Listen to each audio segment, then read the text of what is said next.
This is no longer my home. The phone buzzed at 2:47 a.m. and I knew my marriage was over. Not because of the call itself, but because Tessa didn't even flinch. She lay there dead to the world, while her work phone lit up the bedroom like a neon sign advertising betrayal. I'm Mason Parrish, 38 years old, electrical engineer at Grady Tech Manufacturing. Most people call me Mace. I've been married to Tessa for 12 years, and for the last 6 months, I've been watching her slip away like voltage through a broken wire. The caller ID read Rick Slater. At 2:47 a.m., I memorized the time, the name, the way Tessa's breathing never changed. When you're an engineer, you notice patterns. And the pattern here was crystal clear. My wife was cheating on me with the company's new corporate fixer, Rick Slater. 40 years old, ex-military, drove a blacked-out Range Rover like he was heading into combat instead of corporate meetings. He'd been hired 3 months ago to streamline operations, which apparently included streamlining his way into my wife's bed. The irony wasn't lost on me.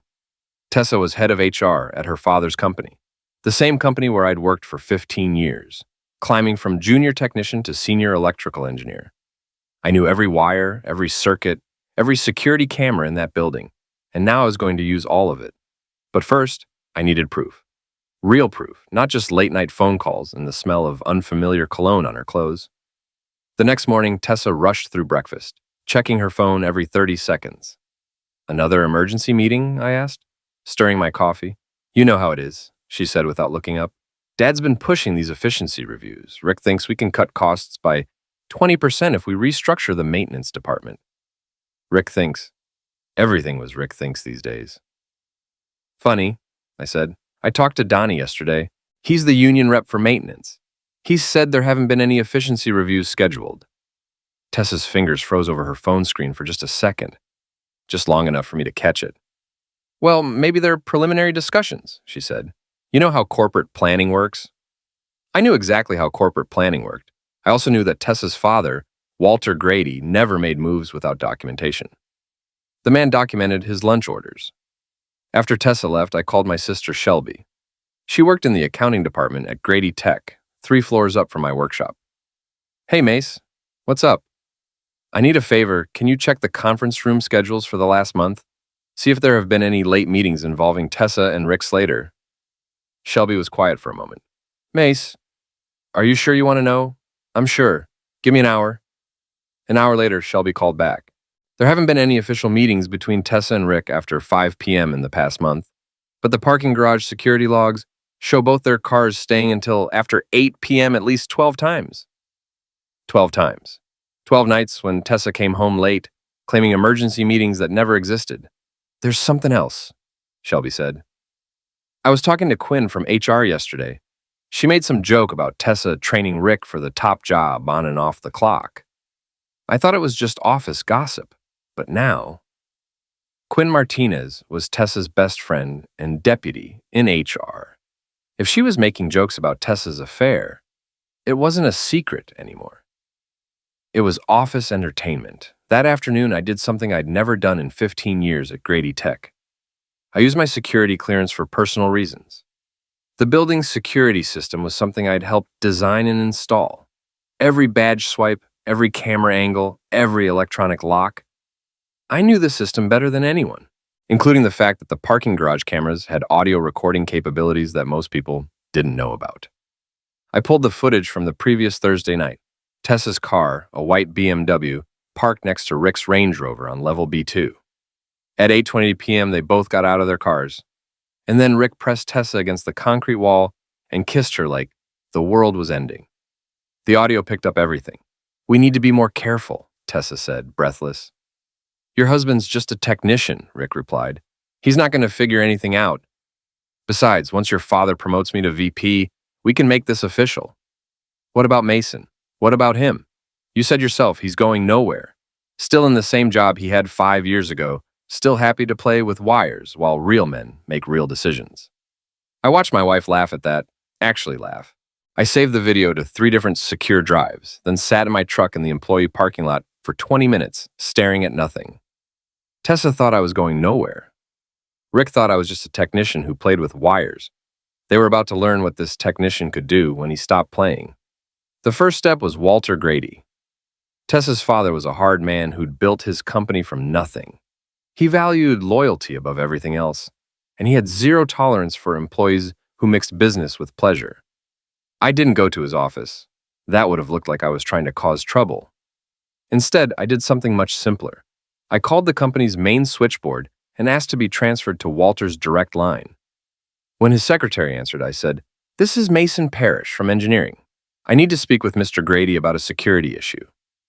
Walter took the call within 2 minutes. "Mason, what's the problem?" "Sir, I'd rather not discuss this over the phone. Can we meet this afternoon?" "Come up now." Walter's office occupied the entire northwest corner of the top floor. Floor-to-ceiling windows looked out over the city, and the walls were covered with photos of company milestones and family memories, including several pictures of Tessa's wedding day. "Sit down, Mason. What's this about?" I handed him a USB drive. "I think you should see this before I explain anything." Walter plugged the drive into his computer and watched the parking garage footage.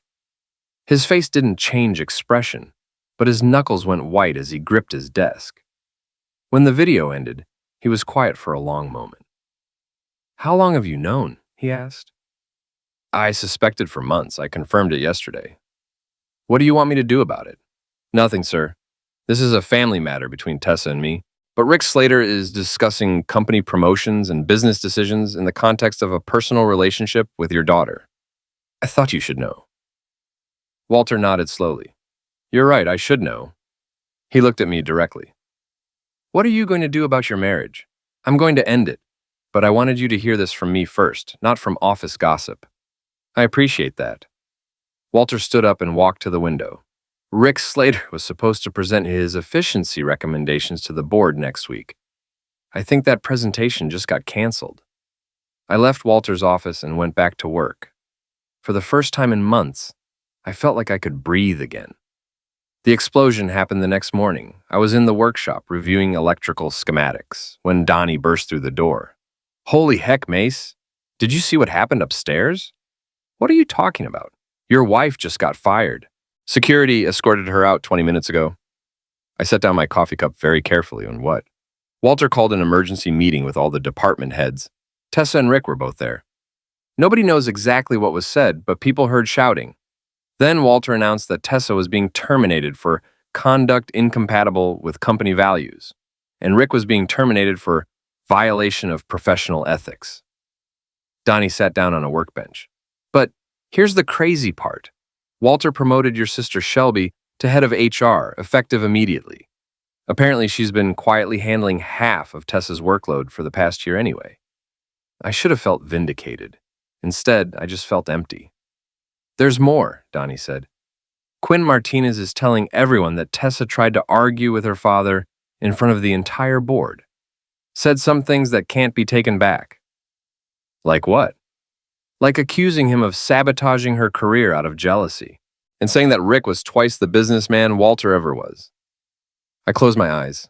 Tessa had always been impulsive when she was angry, but challenging her father in front of the board was professional self-sabotage. "Where is she now?" "Gone.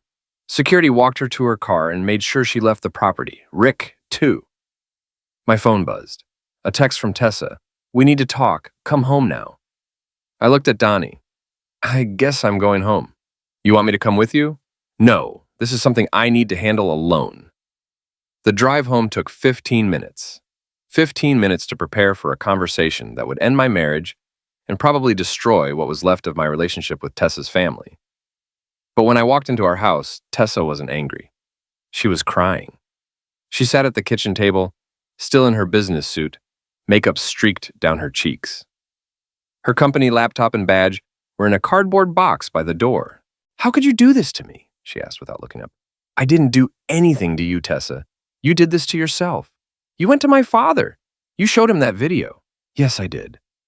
She finally looked at me, and for a moment, I saw the woman I'd married 12 years ago, before the ambition consumed her, before Rick Slater, before everything went wrong. "Why?" she whispered. "Because you were cheating on me. Because you were lying to me every day. Because you were planning a future with another man while pretending to be my wife." It wasn't supposed to happen like this. How was it supposed to happen, Tessa? Were you going to ask for a divorce? Or were you just going to keep lying until Rick got his promotion?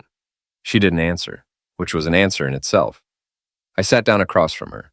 I want a divorce. I've already talked to a lawyer. Mason, please, we can work this out.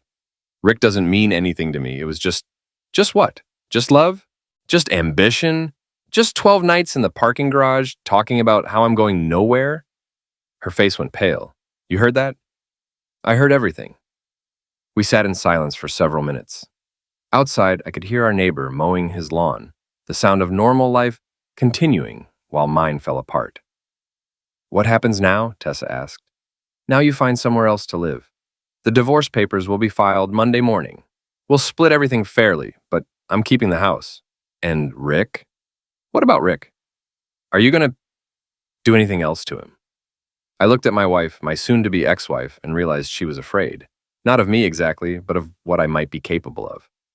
Rick Slater got himself fired by sleeping with the boss's daughter and discussing company business during pillow talk. I didn't have to do anything else to him. But that wasn't entirely true. Rick Slater had called me a technician who played with wires, a man going nowhere. He'd laughed about it with my wife. I wasn't done with Rick Slater, not yet.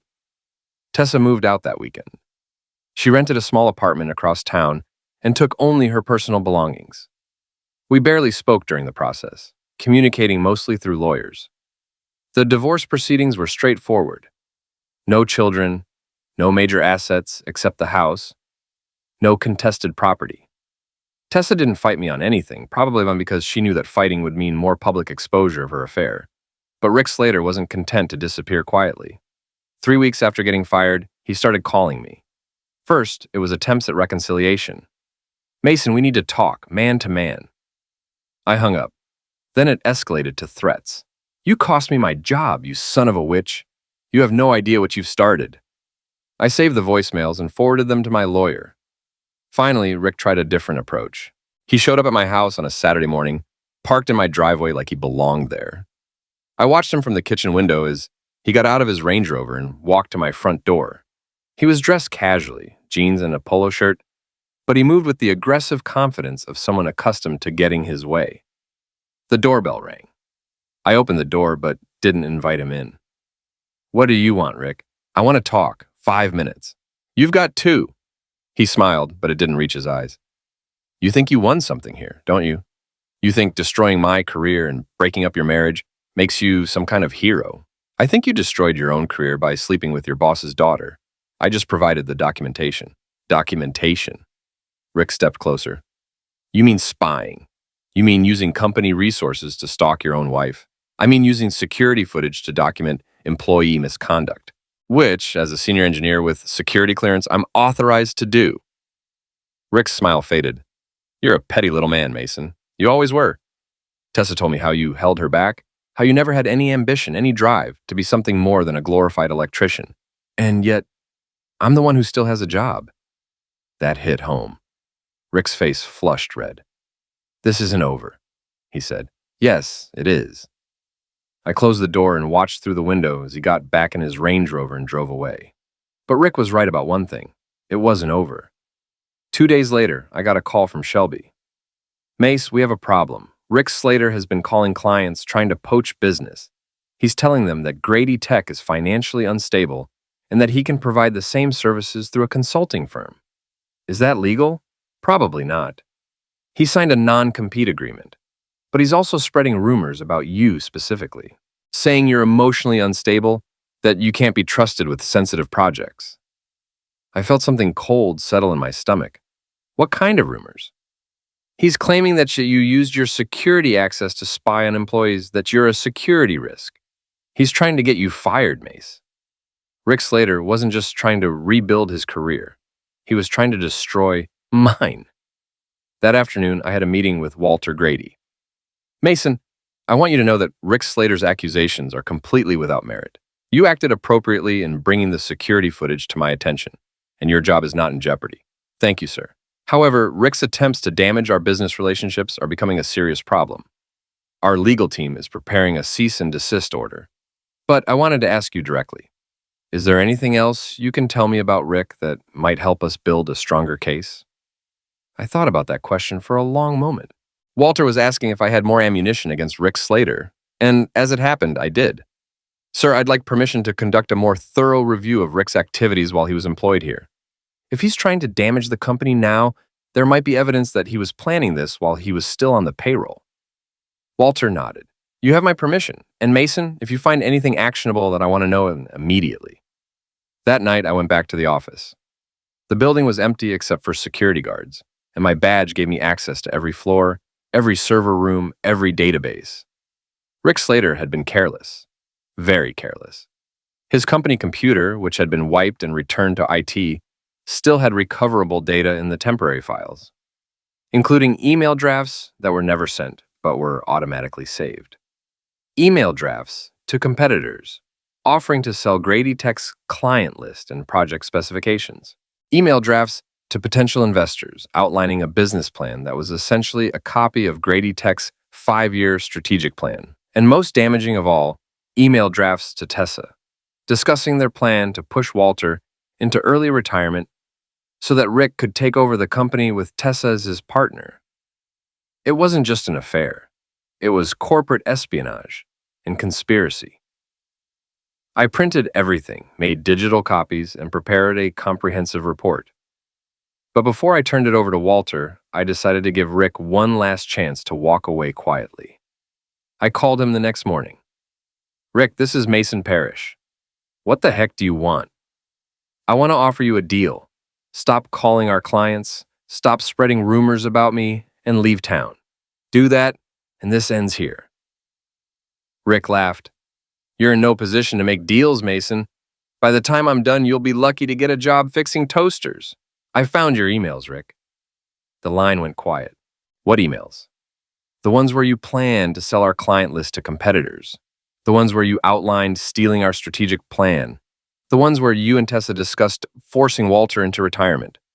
I could hear Rick breathing heavily on the other end of the line. You're bluffing. Draft email to Pinnacle Industries, dated March 15th. Attached, please find the complete client specifications for the Morrison account. As discussed, my consulting rate is $500 per hour, plus a 20% finder's fee for any contracts you secure using this information. Rick was quiet for a long moment. What do you want? He finally asked. I want you to disappear. Leave town, start over somewhere else, and never contact anyone from Grady Tech again. Do that, and these emails stay between us. And if I don't, then I turn everything over to Walter Grady and the FBI. Corporate espionage is a federal crime, Rick. You're looking at 5 to 10 years in prison. The line went dead. I waited 3 days. Rick didn't call any more clients, he didn't spread any more rumors, but he also didn't leave town. Instead, he made one final desperate play. He went to Tessa. I found out about their meeting from Quinn Martinez, of all people. Tessa's former best friend called me at work, sounding nervous. Mason, I think you should know that Rick contacted Tessa yesterday. They met at Murphy's bar downtown. Why are you telling me this? Because I was there. I saw them together. Quinn paused. Rick is planning something, Mason. Something bad. He kept talking about how you'd ruined both their lives and how it was time for payback. What kind of payback? He wants Tessa to file a restraining order against you. Claim that you've been stalking her, threatening her. He thinks if he can get you arrested, it will discredit anything you might say about him. I felt my blood pressure spike. Is Tessa going along with this? I don't know. She was drinking pretty heavily. But, Mason, there's something else. Rick isn't just angry about losing his job. He's broke. Apparently he owes money to some very unpleasant people, and he was counting on that promotion to pay them back. How much money?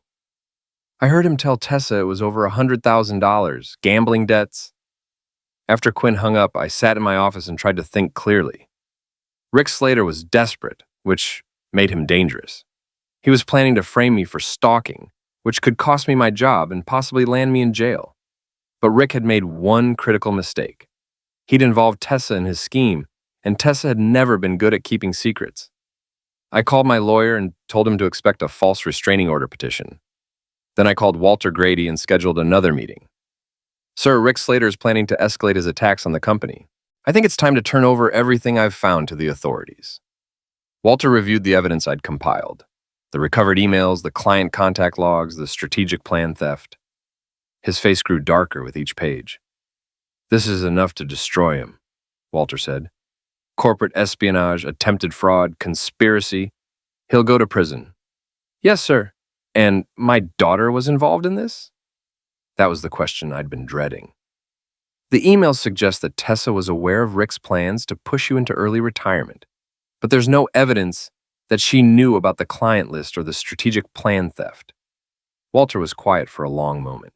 Tessa made her choices. She'll have to live with the consequences. The next morning, FBI agents arrested Rick Slater at his apartment. The charges included corporate espionage, attempted fraud, and conspiracy to commit theft of trade secrets. The local news covered the story, describing Rick as a disgraced former executive who had tried to steal proprietary information from his former employer. Tessa called me that afternoon crying, "They arrested Rick. The FBI arrested him. I know. Did you do this?" Rick did this to himself when he decided to steal company secrets and sell them to competitors. But you're the one who found the evidence. Yes, I am. Tessa was quiet for a moment. What's going to happen to me? Nothing, as long as you stay away from Rick and stop trying to cause problems for me or the company. I wasn't trying to cause problems. You were planning to file a false restraining order against me. Quinn told me about your meeting at Murphy's bar. I could hear Tessa crying harder. I'm sorry, Mason. I'm so sorry about everything. I know you are. But sorry doesn't fix anything. Rick Slater pled guilty to federal charges and was sentenced to 4 years in prison. The judge also ordered him to pay restitution to Grady Tech for the attempted theft of trade secrets. Tessa moved to another state, taking a job with a small marketing firm. We finalized our divorce 6 months later, and I haven't spoken to her since. Walter Grady promoted me to chief of engineering and gave me a substantial raise. He also made it clear that my actions had saved the company from potentially millions of dollars in losses. You could have just divorced your wife quietly, he told me. Instead, you protected the business and everyone who works here. That's the kind of loyalty I value.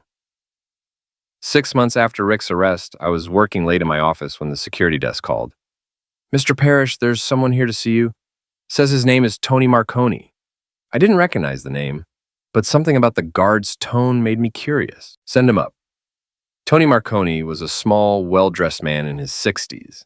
He walked into my office with the confident stride of someone accustomed to being taken seriously. Mr. Parrish, thank you for seeing me. I represent certain business interests that had a financial relationship with Rick Slater. I gestured for him to sit down.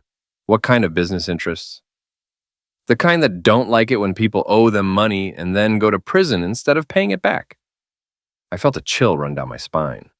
How much money are we talking about? $137,000 plus interest? I don't see how that's my problem. Tony smiled, but it wasn't a friendly expression. Rick Slater told us that you were responsible for his arrest, that you framed him to get revenge for sleeping with your wife. Rick Slater was arrested for corporate espionage and fraud. The evidence was overwhelming. Maybe so, but the fact remains that our money is gone and Rick says it's your fault. I leaned back in my chair. What exactly are you asking me to do about it? We're asking you to make good on Rick's debt. Consider it a gesture of goodwill. And if I refuse, Tony's smile widened. Let's hope it doesn't come to that. After Tony left, I sat in my office for a long time thinking. Rick Slater was in prison, but he was still trying to destroy my life. This time, he'd involved people who wouldn't be satisfied with legal remedies. I called Walter Grady at home. Sir, we have a new problem. I explained about Tony Marconi's visit. Walter listened without interruption. How do you want to handle this? He asked. I have an idea, but I'll need your permission to access some company resources. Whatever you need. The next morning, I called Tony Marconi. Mr. Marconi, this is Mason Parrish. I've reconsidered your offer. Smart man. When can we expect payment? I can have the money by Friday, but I want to meet with your boss first, face to face. That's not how we usually do business. It's how I do business. $137,000 is a lot of money. I want to make sure this transaction ends Rick Slater's debt permanently. Tony was quiet for a moment. I'll make some calls. That afternoon, Tony called back with an address. Tomorrow, 8 p.m. Come alone. The address was a restaurant in Little Italy, the kind of place where the menu wasn't posted and the waiters didn't write anything down. I arrived exactly at 8 p.m., wearing my best suit and carrying a briefcase. Tony met me at the door and led me to a private dining room in the back. 3 men were seated at a round table. An elderly man in an expensive suit, a younger man who looked like he spent a lot of time in the gym, and Tony. The elderly man gestured for me to sit down. Mr. Parrish, I'm Vincent Torino. Tony tells me you're willing to settle Rick Slater's debt. That's correct. May I ask why? Rick Slater isn't your responsibility. I opened my briefcase and removed a manila folder. Because Rick Slater cost me my marriage and nearly cost me my career. But more importantly, he stole from my company and tried to sell proprietary information to our competitors. I handed the folder to Vincent. These are copies of the emails and documents that sent Rick to prison. I thought you might be interested in seeing exactly what kind of man you were doing business with. Vincent reviewed the documents carefully. His expression grew darker with each page.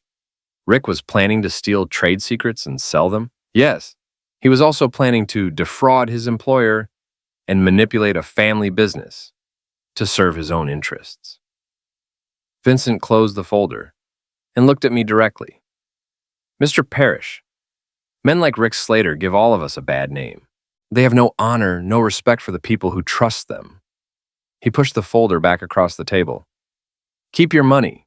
Rick Slater's debt is forgiven, but not because of anything you've done, because a man who steals from his own employer and betrays his business partners isn't worth the effort it would take to collect from him.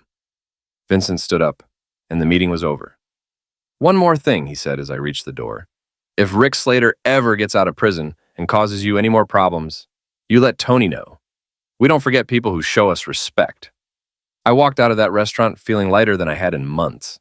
Rick Slater's last attempt to destroy my life had backfired spectacularly, but the story wasn't over yet.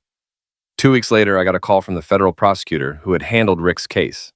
Mr. Parrish, I wanted to let you know that Rick Slater has been requesting meetings with our office. He claims to have information about organized crime activities. What kind of information? He's trying to trade details about his gambling debts for a reduced sentence. The problem is, we're not interested in his information, and his credibility is essentially zero. I thought about Vincent Torino's words. We don't forget people who show us respect. Is there anything I need to do about this? No, Rick's requests have been denied. He'll serve his full sentence. I just wanted you to know in case he tries to contact you. Rick never contacted me. But 6 months later, I heard through the prison grapevine that he'd been transferred to solitary confinement after an incident with other inmates. Apparently, word had gotten around that Rick was trying to cooperate with federal investigators. In prison, that kind of reputation can be hazardous to your health. Rick Slater served 3.5 years of his 4-year sentence. When he was released, he moved to another state and disappeared from my life completely. Tessa remarried 2 years after our divorce. Her new husband is an accountant from Ohio, a quiet man who seems content to let her be the ambitious one in the relationship. They have a daughter now. I never remarried, but I'm not bitter about it. I learned something important from my marriage to Tessa. Sometimes the people closest to you are the ones who understand you the least. Walter Grady retired last year and turned the company over to a management team that includes me as Chief Technology Officer. The business is thriving, and I've built a team of engineers who share my commitment to excellence. Last month, I got an unexpected visitor at the office. Quinn Martinez, Tessa's former best friend, stopped by to see me. Mason, I wanted to apologize, she said, for not telling you about Tessa's affair sooner, for going along with her lies. You don't owe me an apology, Quinn. You were trying to be a good friend. No, I was being a coward. I knew what Tessa was doing was wrong, and I should have said something. Quinn looked older, more serious than I remembered. I learned something from watching what happened to you and Tessa. Loyalty means telling people the truth, even when it's painful. Especially when it's painful. After Quinn left, I thought about her words. Loyalty means telling people the truth. That's exactly what I'd done. I'd told Walter the truth about his daughter's affair. I'd told the FBI the truth about Rick's crimes. I'd told Vincent Torino the truth about Rick's character, and in the end, the truth had set me free. People sometimes ask me if I regret how I handled my divorce. If I think I went too far in exposing Rick's crimes and destroying his life. The answer is simple. Rick Slater destroyed his own life by choosing to steal, lie, and betray the people who trusted him. I just made sure that the consequences of his choices caught up with him. As for Tessa, I genuinely hope she's happy with her new life, but I don't regret ending our marriage. A relationship built on lies and betrayal isn't worth saving. I'm 50 now, 12 years older, and considerably wiser than I was when this story began. I still work at Grady Tech, still solve problems with wires and circuits and electrical systems. But I've learned that the most important connections aren't electrical. They're human. And when those connections are broken by dishonesty and betrayal, sometimes the only solution is to cut the damaged wires and start over with a clean circuit. Rick Slater thought I was just a technician who played with wires. He was wrong about that, just like he was wrong about everything else.